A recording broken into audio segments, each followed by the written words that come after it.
రామ్ నారాయణ రామ్.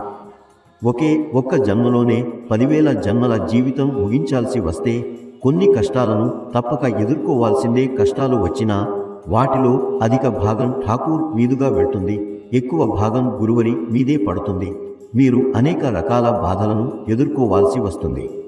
మరేదీ కాదు, కానీ కష్ట సమయంలో మనస్సును, బుద్ధిని సరిగా ఉంచాలి. మానవ మనస్సు అనుమానంతో కూడుకుని గందరగోళంగా ఉండే స్వభావం కలది. అది ద్వంద్వంలో ఉంటూ ఉంటే తుఫాను రావడం సహజం.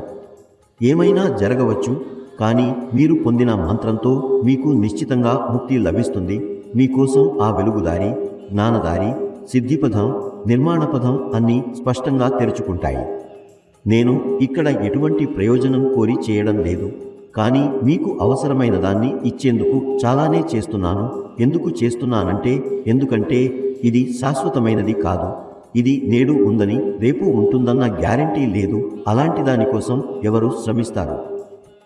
14 సంవత్సరాల కొరకు ఎవరు ఓ పెద్ద స్థలాన్ని నిర్మించరు.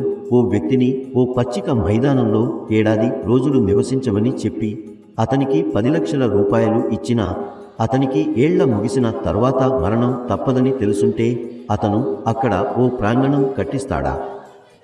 లేదండి, ఏదో ఒక పద్ధతిలో ఒక చిన్న గుడారాన్ని వేసుకుని కాలం గడిపేస్తాడు.